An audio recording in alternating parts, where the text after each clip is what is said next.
Welcome back to Networking with Typical Monk. Class 2. What is a network really? Last class, we mapped the whole CCNA journey. Today we answer the most fundamental question of all, the one everything else is built on. What actually is a network? The word gets used loosely, but underneath it is a simple, precise idea.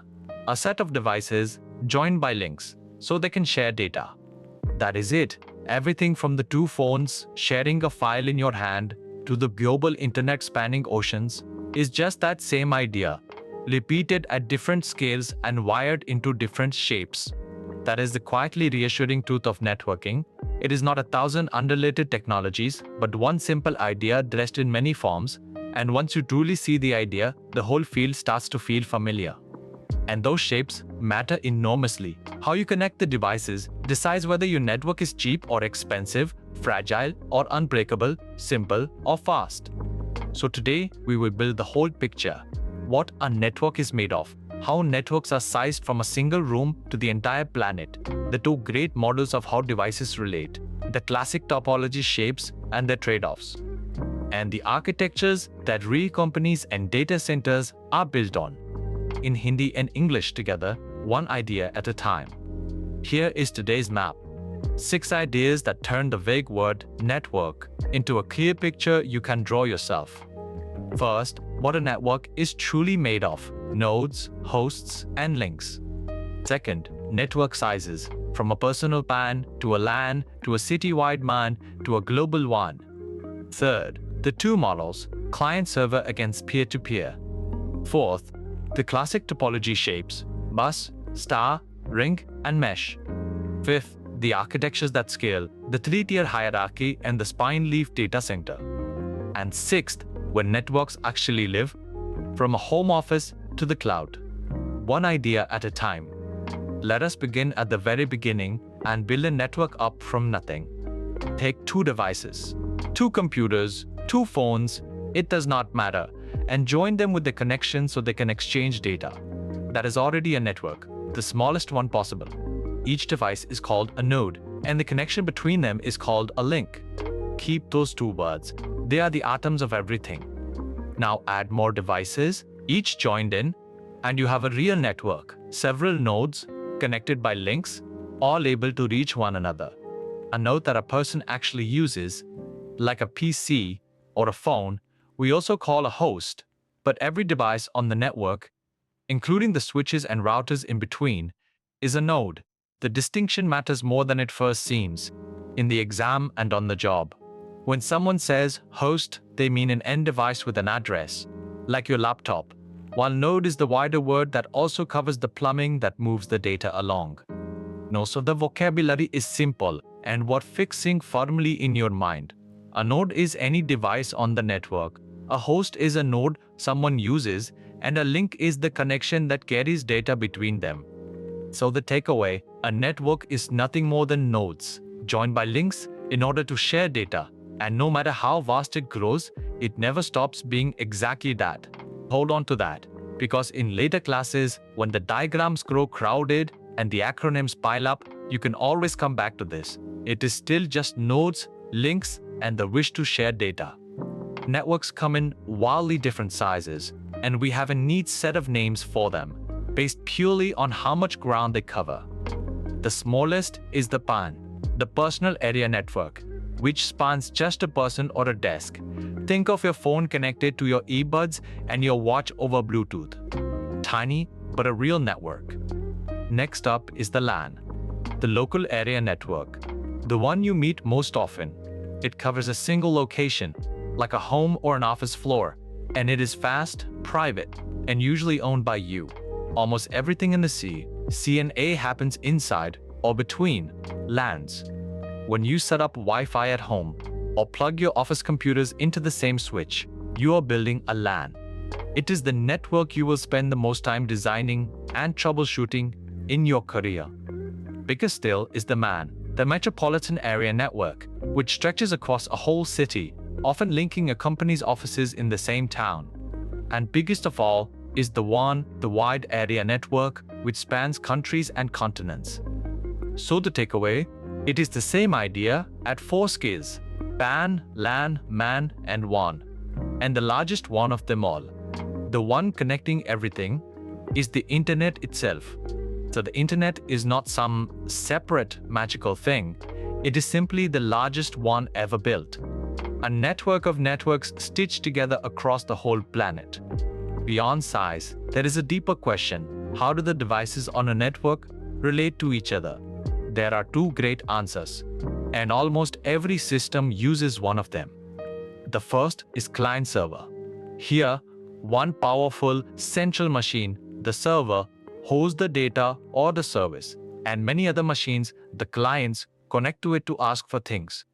Your web browser is a client asking a web server for a page. Your email app is a client asking a mail server. It is organized, secure, and easy to manage because everything important lives in one place. The trade-off is that the server becomes both a bottleneck and a single point of failure, an 80-100 anti-HODI. If it goes down, every client is stranded, which is why real servers are backed up and duplicated with great care. The second is peer-to-peer or P2P. Here there is no central boss. Every device is an equal peer, acting as both client and server at once, sharing directly with the others. Each has its place. Client-server rules the business world for its control and security, while peer-to-peer shines for simple sharing and for systems that must survive without any single central point. If you have ever shared files directly between two laptops, or heard how some messaging and blockchain systems work, you have seen peer-to-peer in action and A200 well. Resilient precisely because there is no boss to knock out. So, the takeaway, devices relate either through one central server or as many equal peers, client-server, or peer-to-peer. Now to the heart of today, topology, which simply means the shape in which you wire the nodes together. There are 4 classic shapes, and each is a different answer to the same question: how should everything connect? The bus lays all nodes along a single shared cable, like houses along one road. It is cheap and simple, but that shared cable is a single point of failure, one break, and the whole network splits. The star connects every node to one central device, usually a switch. This is by far the most common shape in real networks today, because a single broken cable takes down only one node, not the whole network. Though if the central device fails, everything does. In practice, this is a fine trade, because that one central switch lives safely in a cabinet and is easy to protect and back up, whereas cables to individual desks get kicked, pulled, and damaged all the time. The ring joins nodes in a closed loop, each passing data to the next, and the mesh connects nodes directly to many others, so there are multiple paths between any two. So the takeaway, bus, star, ring, and mesh are the 4 classic topologies, and each one is really a trade-off between cost and resilience. So how do you actually choose among those shapes? It comes down to weighing 2 things against each other: how much you are willing to spend on cabling versus how much failure you can survive. The bus is the cheapest, barely any cable, but the least resilient. A single break in that shared line can split the entire network in 2. It is rarely used today for exactly that reason. The star costs a little more. One cable run per node back to the switch, and in return, a broken cable isolates just one device. Its one weakness is the central switch. If that fails, everything on it goes down, which is why important networks give it a backup. The mesh sits at the far end.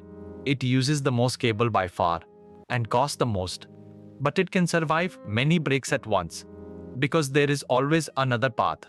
This is the deep reason the internet has survived for decades without ever fully going down. Its backbone is a mesh, so when one link or even one whole city fails, the traffic simply flows around the damage by another route. That is why the internet's own backbone is built as a mesh. So the takeaway, more links mean more resilience at more cost. And choosing a topology is simply deciding where, on that line, your network needs to sit. Real companies do not wire hundreds of devices into one flat shape. They organize them into layers, and the classic design is the 3-tier hierarchy. Picture 3 levels stacked. At the top is the core layer, the network's high-speed backbone.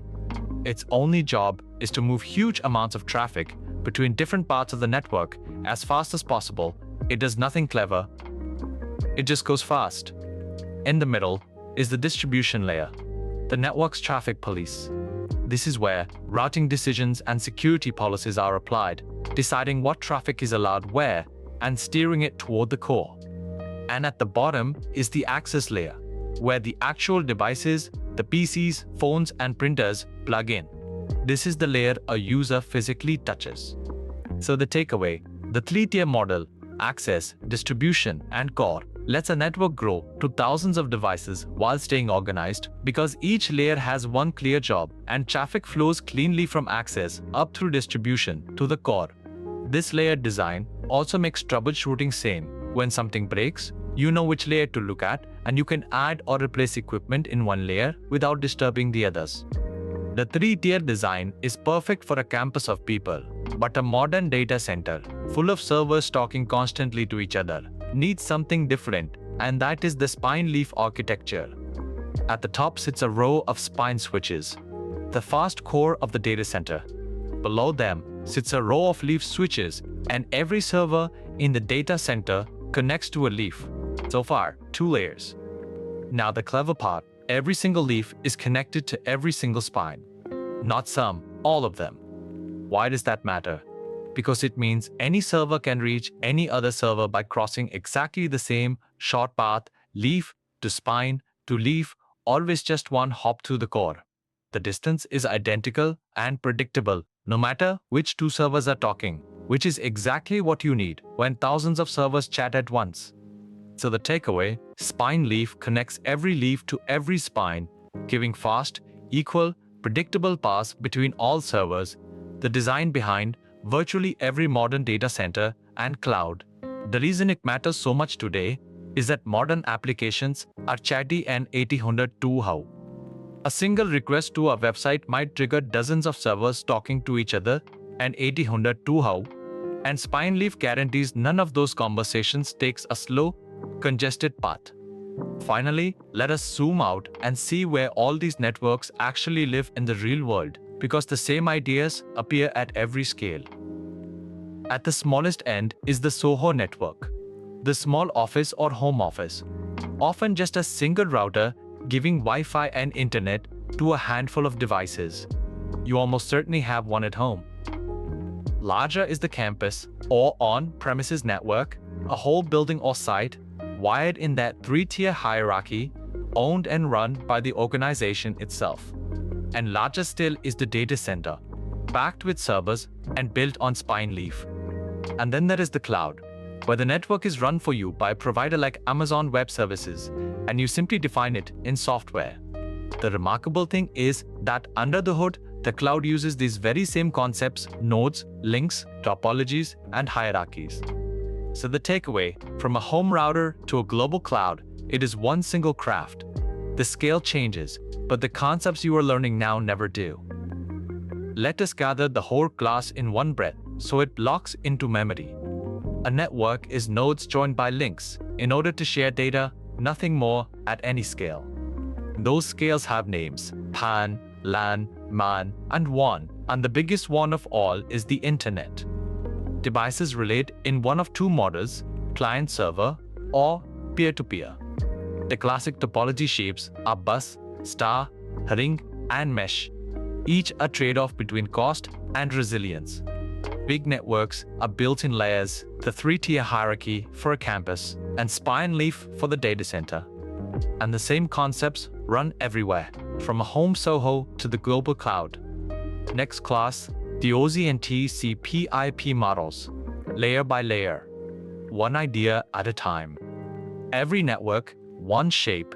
It is easy to look at the internet and see impossible complexity, billions of devices, oceans of cable, endless moving parts. But the truth we uncovered today is far kinder. Underneath all of it lie a handful of simple ideas.